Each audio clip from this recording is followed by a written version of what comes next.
Ça, c'est moi. Je m'appelle Yorin, j'ai 20 ans. Ma maison se trouve dans la partie sud-est de Marseille où se trouvent tous les HLM. Je travaille comme employé dans les grands magasins de Pôle emploi, car je suis au chômage. Et je rentre chez moi tous les jours au plus tard à 18h. Je ne fume pas, mais je bois de temps en temps. Je suis au lit à 5h du matin et je dois dormir 8h, quoi qu'il arrive. Après avoir bu un verre de lait chaud et une vingtaine de minutes d'étirement avant d'aller au lit, je n'ai généralement aucun problème à dormir jusqu'au matin. Comme un bébé, je me réveille le matin sans fatigue ni stress. On m'a dit qu'il n'y avait aucun problème lors de mon dernier contrôle. J'essaie d'expliquer que je suis une personne qui souhaite vivre une vie très tranquille. Je prends soin de ne pas me préoccuper d'ennemis, comme gagner ou perdre, qui me feraient perdre le sommeil la nuit. Et c'est ainsi que je traite la société. Et je sais que c'est ce qui m'apporte le bonheur. Mais si je me battais, je ne perdrais face à personne. Vous l'avez compris, je suis fan de Tateno Yusha. Rastalia, c'est ma waifu à moi. Ah, j'adore l'anime, je suis trop un fan.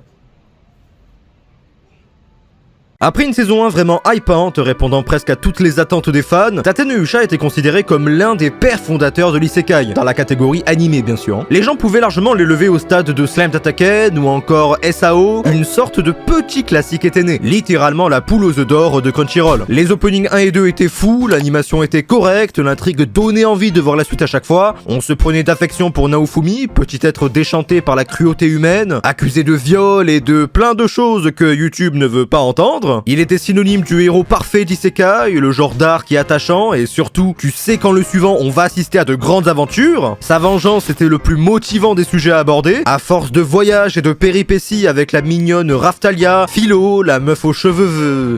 mais attendez une minute.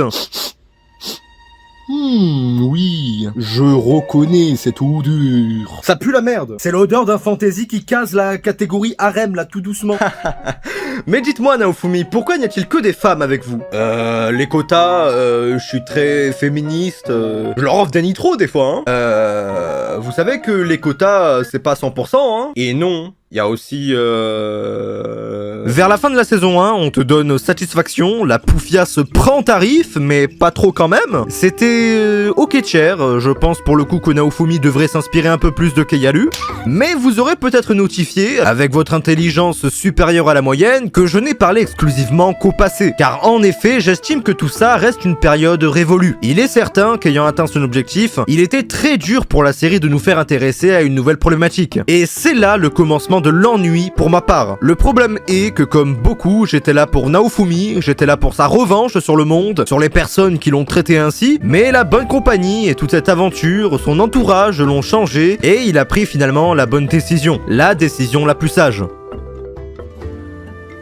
Mais nique sa mère! C'est bien beau tout ça, mais moi je me suis intéressé à la série grâce à ça. Tu ne peux pas me dire que le tout ce pourquoi j'étais là avant n'y est dorénavant plus. C'est comme si je regardais Spikes Family et que Donovan se présentait à la porte. D'ailleurs bientôt vidéo sur Spikes Family, voilà je vous tease entre deux. Non mais ça a vraiment aucun sens. Choisir la voie de la généralité par sécurité, c'est vraiment pas la meilleure chose qui m'ait été donnée de voir. Et pourtant j'adore les isekai. Regardez mes vidéos, il y a presque que ça. Comme un bon petit consommateur que je suis, j'adore tout ce que je regarde. Mais là c'est trop. Oh j'ai aimé une araignée en 3D qui parle. Rendez-vous compte. Si je vous dis que Yorin, le fan d'isekai facile, n'a pas aimé, c'est que vraiment il y a un souci. Mais d'accord, pas de souci. À partir de là, comme pour moi peut-être, vous vous dites, ok, tout ce voyage pour arriver à cette destination n'était pas mauvais. Et c'est vrai, j'ai kiffé l'aventure de Naofumi. Finalement, j'ai plus aimé mon trajet avec lui que l'accomplissement de son objectif. Avec tout ce qu'il a vécu, au final, je veux juste que lui aussi puisse connaître le bonheur. Et ça, c'est réellement ce qui m'a motivé après la perte de l'objectif initial. Et c'est beau, putain. Puis est ensuite arrivé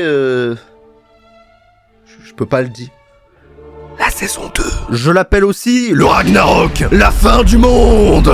Il faut savoir que Tateno Yusha est très populaire. C'était sans surprise qu'après la saison 1, la saison 2 fut rapidement annoncée après. Mais c'était hélas bien trop précipité. Et finalement, on a eu la suite 3 ans après limite. Car annoncé trop tôt et repoussé trop bien de fois. Les fans allaient presque connaître le calvaire des fans de Hunter x Hunter, hein, donc comprenez la chose. Et surtout avec le temps, si l'anime n'a pas une fanbase aussi solide que celle de Hunter x Hunter ou Classroom of the Elite à la rigueur, bah alors la hype descend très vite et on oublie car d'autres très bons animés sont aussi entre temps. Maman, je veux la saison 3 de Re:Zero. Mais chérie, on a déjà Re:Zero à la maison. Non, bah alors je veux la saison 2 de Tateno Yusha. Mais mon poussin, on a déjà Tateno Yusha à la maison. Et puis, le premier épisode sort, et avant même qu'on puisse essayer, une bonne partie de la commune était déjà plus là, et le peu qu'il reste assiste juste à la dépravation de la série. Qu'est-ce qui est aussi mauvais, me direz-vous? tout. L'épisode réintroduit vite fait les choses, en introduisant par contre des personnages sans personnalité, nuls et pas du tout développés, sans même donner de background ou de contexte. Des éléments importants se passant entre la saison 1 et 2 ont été totalement loupés aussi, et servent pourtant à la compréhension de pas mal de choses. C'est normal, t'es con. Et c'est sans parler de l'animation. Genre, sérieusement, j'aimerais presque vous dire que c'est une blague, hein, mais non, c'est bien réel. Et pour son attente de 3 ans après Report et Report, une attente de fou, voici la récompense pour les fans de Tate no Yusha. Oh putain, la qualité, hein. C'est aussi bien que sur mon Blackberry, hein. C'est fou. J'ai vraiment envie de vous dire que c'est une vanne, mais je peux pas. Imaginez vraiment 3 ans d'attente. 3 ans d'attente pour arriver à ce truc.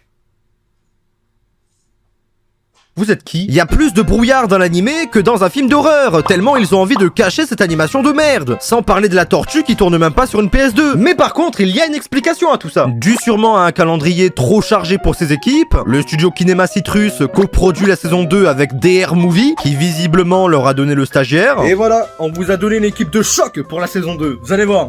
Vous pensez pas qu'il y a un problème là? Amusez-vous bien. Et c'est quoi tes compétences? Je sais faire le café, long, allongé, position latérale de sécurité, 1 sucre, 2 sucres, 3 sucres, 4 sucres, 5 sucres. Le directeur a également changé depuis la saison 1. Ici, nous avons Masato Jimbo, oui, comme dans les Simpsons, qui est quelqu'un qui a réussi à pondre pas mal de bons shoujo, honnêtement, mais qui n'a jamais eu d'expérience avec les shonen ou isekai en tout genre. Donc ouais, bon, mais il y a quand même des choses à sauver, hein, je pense, ça devrait... Attends, quoi? Non, mais elle est malade, jamais quelqu'un serait d'accord de... Ah ouais, bon, d'accord, ok, non, mais c'est bon, j'en peux plus de cette série. Beaucoup de personnages qu'on ne connaît pas, qu'on voit qu'ils servent à l'intrigue et à l'histoire, mais avec aucune implication possible de notre part, car nous ne les connaissons pas. PTDR, t'es qui? Alors je sais que certains aiment cette saison 2, et vous avez le droit de kiffer. La série n'a pas pour but d'être le meilleur isekai de tous les temps. Néanmoins, la chose que je reproche le plus, c'est le déclin de Tate no Yusha. C'est-à-dire, du moment qu'on m'a montré mieux, je ne peux pas me contenter de cette daube qu'il nous présente. Surtout sachant tous les bons animés qui sortent en ce moment. Désolé Tate no Yusha, tu m'auras fait rêver, mais il est temps de se dire au revoir. Espérons qu'une chose permette à la série de se relever, car je n'ai plus la force d'espérer pour une série comme celle-ci. Sachant le nombre de très méritantes qui attendent encore une suite aujourd'hui. Ça sera sur cette fin triste et monotone que je vous recommande de vous abonner à ma chaîne, d'activer la petite cloche car j'ai plein d'autres vidéos qui sont très cool à regarder. Je parle de très bons animés, comme celle-ci par exemple, allez la voir, elle est vraiment bien. Hop, flash de dernière minute. J'ai regardé finalement le 6ème épisode de la série et je dois dire que non, tout n'est pas à jeter dans cette saison 2. Il y a encore de l'espoir. L'animation était bien, l'OST était folle, le combat excitant et l'intrigue valait la peine qu'on se penche dessus, donc tout n'est pas perdu. Et on peut encore espérer que le début était juste pas ouf. Mais pour ça, vous inquiétez pas, je vous tiendrai au courant. Mais je continuerai de vanner sur cette image, par contre, là c'est pas possible. En attendant, c'était tout pour cette vidéo, j'espère qu'elle vous aura plu et qu'elle vous aura aidé. Si c'est le cas, n'hésitez pas à vous abonner, liker, partager, ça me ferait vraiment super plaisir. Quant à moi, je vous dis à une prochaine vidéo, en attendant, portez-vous bien, ciao bye.